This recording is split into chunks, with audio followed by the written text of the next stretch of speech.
Le Premier ministre a présenté hier un Small Business Act censé créer plusieurs dizaines de milliers d'emplois. Ça, c'est la promesse. Elle repose sur 18 mesures, cette promesse, plus ou moins bien accueillie, aussi bien par le patronat que dans les rangs socialistes. Bonjour Marc Ferracci. Bonjour. Vous êtes professeur d'économie à l'Université de Nantes et à Sciences Po, auteur du livre Dialogue social et performance économique, publié aux presses Sciences Po cette année.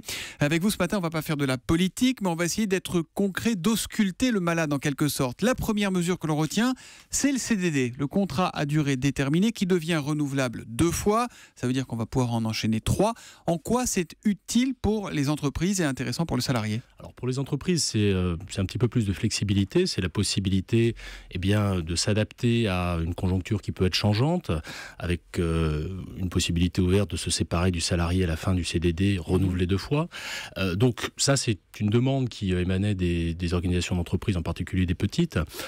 Du côté du salarié, on peut être un petit peu plus mitigé quand même sur cette mesure, parce que ce qu'il faut savoir, c'est qu'aujourd'hui, il y a une grande majorité de salariés qui sont en CDI. 85% des salariés en France sont en CDI. Alors ça, c'est la réalité aujourd'hui, mais l'autre réalité, c'est que la majeure partie des recrutements se font déjà en CDD. Tout à fait, mais c'est très logique, parce qu'il y a beaucoup de contrats en CDD qui sont signés, parce qu'il y a beaucoup de contrats en CDD qui se terminent. Donc le flux est forcément beaucoup plus important qu'en CDI. Mais enchaîner 2, 3, 4 CDD, c'est pas déjà l'usage, même si c'est illégal ? Dans certains contextes, effectivement, il y a des abus. Dans certains contextes, il y a des abus, mais fondamentalement, du point de vue des salariés, ce qui est important, la question importante, c'est de savoir si le CDD est un tremplin vers l'emploi stable. Et ce que l'on constate quand on regarde un petit peu les études économiques, c'est que la réponse à cette question est très différente suivant la qualification des gens. Pour les gens les plus qualifiés, le CDD est le plus souvent, et même quand il se multiplie, un tremplin vers l'emploi stable. Donc là, il joue son rôle. Tout à fait.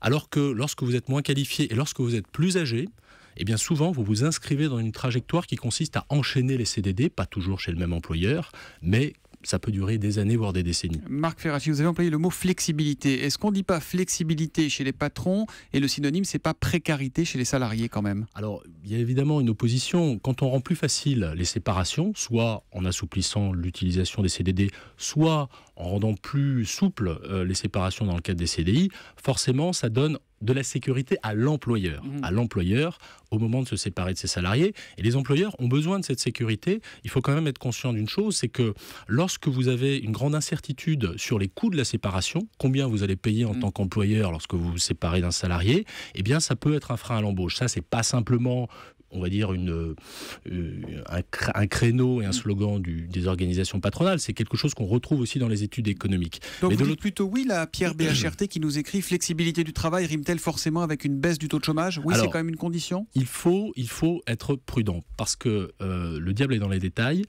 Lorsque l'on accroît la flexibilité, eh bien, il faut prendre garde de ne pas fragiliser des publics qui le sont déjà. Et le problème du marché du travail en France, c'est qu'on est sur un marché du travail qui est segmenté, c'est-à-dire un marché du travail sur lequel il y a une partie des salariés qui sont en emploi stable, et c'est la majorité, c'est ces 85% de gens qui sont en CDI. Et à côté de ça, vous avez 15% des gens qui sont très fragiles parce qu'ils multiplient les allers-retours entre les CDD, l'intérim et le chômage. Et à ces gens-là, il faut apporter des réponses concrètes, il faut apporter des réponses en termes d'accompagnement, de formation professionnelle. Donc la flexibilité, c'est une bonne chose pour créer de l'emploi, mais elle ne peut pas être envisagée sans ce que l'on appelle la sécurité des parcours professionnels à côté. D'où la flexi-sécurité qui avait été inventée comme terme il y a quelques temps. Autre annonce, la prime de 4 000 €, 2 000 € la première année, 2 000 € la suivante, pour aider à l'embauche dans les entreprises qui n'ont pas de salariés ou qui n'en ont pas eu depuis 1 an. C'est une bonne idée ou c'est un gouffre financier, ça, pour l'État ? Alors, c'est pas un gouffre financier si on en croit les annonces du gouvernement, puisque ça va coûter, selon le ministre de l'économie, quelques dizaines de millions d'euros, ce qui n'est pas énorme à l'échelle des politiques d'emploi. Il faut savoir qu'on dépense près de 3% du PIB pour les politiques d'emploi. Il dit aussi, Emmanuel Macron, que ça va créer 60 à 80 000 emplois. Alors ça c'est très difficile de faire ce genre d'évaluation ex ante. Ce qu'on peut dire, et ça aussi on a beaucoup d'éléments d'évaluation économique qui le confirment, c'est que ce genre de mesures qui consiste finalement à baisser le coût du travail, puisqu'une prime à l'embauche c'est baisser le coût du travail, ce sont des mesures efficaces lorsqu'elles sont ciblées.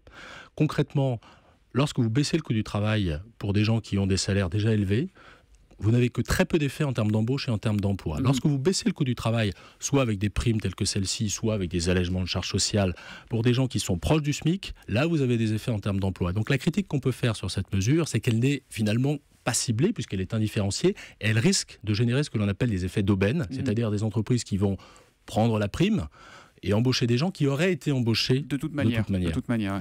On a une question de Pascal sur Europe1.fr sur une troisième annonce. Je ne comprends pas, dit-elle, en quoi le plafonnement des indemnités au prud'homme peut relancer l'emploi. Alors, c'est une partie. On rappelle juste très rapidement, il y aura des forfaits, on ne pourra pas avoir plus de temps quand on est dans une entreprise de plus de 20 salariés ou de moins salariés, qu'on est resté plus de 15 ans, moins de 15 ans, etc. Alors qu'aujourd'hui, le juge du travail, les prud'hommes, peut aller beaucoup plus loin. Bon. En quoi est-ce que ça peut bénéficier à l'emploi ? Parce que ça donne de la prévisibilité aux employeurs. Les employeurs peuvent, pour des raisons qui leur sont indépendantes, c'est la baisse de la demande, c'est un choc technologique, c'est que sais-je, peuvent avoir à se séparer de leurs salariés sans qu'ils soient véritablement responsables. Dans ce contexte, eh bien, ils prennent en compte les coûts qu'ils vont devoir payer. Et au moment d'embaucher des salariés, ou alors au moment de transformer, on revient sur la question du CDD, au moment de transformer des CDD en CDI, eh bien, ils prennent en compte cette question des coûts. En barémisant, c'est-à-dire en donnant de la certitude sur ce qu'on aura à payer. Ils peuvent provisionner quasiment. Ils peuvent provisionner, tout à fait, c'est exactement ça. Et de ce point de vue, on s'attend, en tout cas les économistes s'attendent, à ce qu'il y ait des effets positifs en amont, c'est-à-dire sur les créations d'emplois. Là, que ça crée donc un peu d'emplois. Merci beaucoup Marc Ferracci d'être venu ce matin sur Europe 1. Merci, bonne journée.